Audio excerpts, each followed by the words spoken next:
Hello there. This is the bit of the record where the singer talks. And try and keep it as brief as possible. Bring Your Daughter to the Slaughter was the original record that was recorded that became the basis for the record Tattooed Millionaire all those years ago, 1990, whenever it was. The record was received very favourably, and so some mad fools gave me the opportunity to go back in the studio and do an entire album. In the process, I think somebody from Iron Maiden, may have been Mr. Harris, heard it and said, I quite fancy that track for Iron Maiden. Quickly remove that track from the shelves where it was on sale, something to do with Nightmare on Elm Street, the movie, and the track was suppressed and squished, so nobody could possibly hear it before the Iron Maiden version came out, which of course went to #1 and knocked Cliff Richard off his perch that Christmas, which I think deserves some kind of public service medal. Anyway, Darkness Be My Friend. Darkness Be My Friend was recorded the same set of sessions as Tattooed Millionaire. Actually the same set of sessions as Ballad of Mutt, which appears somewhat later on this particular record. So I'll talk about those two now, really, I suppose, is the best thing. They're both come in the category of B-sides. That's in the days when vinyl still existed and you needed a track which really bore no relation to anything whatsoever to be on the other side.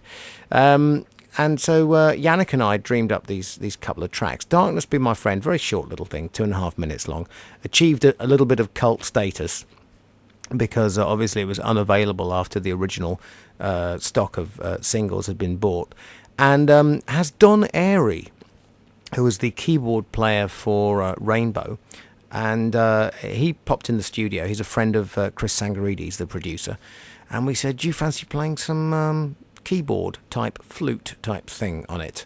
Because we didn't know Ian Anderson's phone number, so we thought we'd ask Don Airy, and he did a really nice job. It's a keyboard but pretending to be a flute on that one. And yet more trivia about the Ballad of Mutt, which was a little blues thing we put together, everything scribbled on the back of a scrap of paper, and just done completely live. Just set up a mic in the studio between me and Yannick. He played guitar and I sang into the mic. Chris Sangarides came along and said, I can play harmonica. So we said, yes, you should play harmonica. So that's the debut of Chris Sangarides on harmonica, Ballad of Mutt. So now we fast forward a little bit to the Wicker Man and Real World and a few other tracks of that nature. Wicker Man was recorded on the Accident of Birth sessions with Roy Z and all of the band. We never actually finished it. It was a bit of a favourite of everybody, but we couldn't really figure out why we never finished it. We just never did. So by the time it came around to Chemical Wedding, we had a fair few tracks kicking around that we had produced in the interim period. Mainly things that people did in their bedrooms, quite honestly, that we repaired and patched up and thought, well, that's kind of a vibe, so we turned it into a track. We decided to mix all of them, and in the process thought we must finish Wicker Man. Wicker Man is not the Iron Maiden song of the same name. It predates that song by several years, and it was only really that when I decided to put the line, The Shadow of the Wicker Man, or whatever it was, in the Iron Maiden song, that Steve piped up and went, that's what we should call the song. Let's call it Wicker Man. And I went, not again. This takes me back to 1990. Anyway, that is the song Wicker Man, completely different to Iron Maiden. Real World, continuation of the story, really. Again, it was a little demo thing that we put together that we decided to turn into a track. Did have a slight problem with the vocal, I recall, because whilst the track was extremely exciting, when Joe Floyd at Silver Cloud copied it onto tape, he actually accidentally vari-speeded it. So whilst we did the demo at 1 speed and it sounded great, by the time we'd actually copied it onto 24-track master, it was actually playing about half a tone or something higher, which created a bit of a crisis, which is why I sound like somebody's biting my nuts when I'm singing on it. Anyway, acoustic track.